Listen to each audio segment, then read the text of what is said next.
Shwmae pawb, Dan y fi, a fi yw llywydd grŵp am y flwyddyn hon. Yn gyntaf, hoffwn i groesawu pawb ohonoch chi sydd yn eich blwyddyn cyntaf yma i'r brifysgol. Ac hefyd, croesawu nôl y rhai ohonoch chi sydd ddod nôl ato ni astudio. Gobeithio bod pawb yn sadlo nôl yn iawn ac yn barod am y flwyddyn newydd sydd o'ch blaen. Dwi'n un o 4 swyddog sybathol cafod ei ethol yn y blwyddyn academaidd diwetha i'r cynrychioli chi, myfyrwyr o fewn Prifysgol Cymru y Drindod Dewi Sant.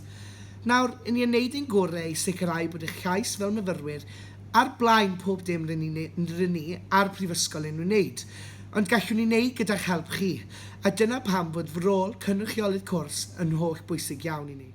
Fe wna i ddefnyddio munudau nesaf i roi fwy o gwybodaeth i chi ynghylch beth yw y rôl a pham ddylsech chi sefyll am y rôl yma heddiw. Beth yw cynrychiolydd cwrs? Fel cynrychiolydd cwrs, fe fyddwch yn chwarae rôl blaengar i helpu ni sicrhau fod barn addysgol eich cyn-myfyrwyr yn cael eu casglu gan fydd eu barn nhw yn helpu ni i wneud newidiadau priodol a positif a fydd yn bwysig i'w haddysg nhw.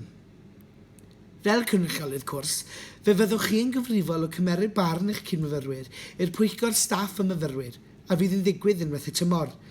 Mae'r pwyllgorau yma yn cynnwys amryw o bobl eraill, felly peidiwch becso, fyddwch chi ddim yn arben eich hun. Yna, yn y pwyllgor yma, fe fyddwch yn cael cynrychiolydd cyfadran, cynrychiolydd cwrs eraill, ac hefyd un o ni, fel eich swyddogion sabathol. Dyma'r lle gorau i fynd i dweud wrth y staff y cyfadran beth sydd yn gret am eich cwrs a beth sydd angen gwella ynghylch eich cwrs. Hyfforddiant a chefnogaeth. Fe wnawn ni chyfforddi cyn eich cyfarfod cyntaf i sicrhau eich bod yn barod amdano, ac hefyd y deall fel mae'r cyfarfodydd yma'n gweithio. Fe wnawn ni sicrhau eich bod yn ymwybodol o pwy yw pwy fel eich cynrychiolydd cyfadran, achos ynghyd â ni fel eich swyddogion sabathol, maen nhw yna'ch cefnogi ac ateb unrhyw cwestiynau fydd ganddoch. Manteision o fod yn cynrychiolydd cwrs. Mae fod yn cynrychiolydd cwrs hefyd yn cyfle gwirfoddoli gwych ac yn cyfle gwych i adio at eich oriau gwirfoddoli. Mae ar ôl yma hefyd yn edrych yn gret ar eich CV ac yn ychwanegu'r sgiliau newydd fyddwch yn dysgu megis gwaith tîm, cyfathrebu, codi hyder, gwaith partneriaeth a cael y cyfle i arwain a cymeryd rhan mewn ymgyrchoedd gyda ni yn yr undeb myfyrwyr. Beth i wneud nesaf?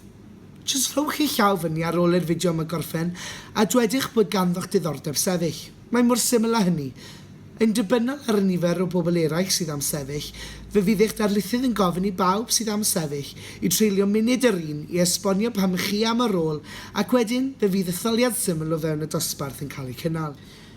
Nawr, i ni yn deall bod dim pob myfyriwr yn astudio ar campws rhwng 9 a 5 o'r hwyr, ac fod yna rhai myfyrwyr yn gweithio yn ystod y dydd ac yn astudio yn ystod y nos ac ar ben wythnosau yn ogystal, ac astudio bellter ac yn methu mynychu'r pwyllgorau priodol. Dyw hynny ddim yn broblem o gwbl, achos ni yn parchu barn pawb ac yn annog pawb i rhoi barn i ni unrhyw amser.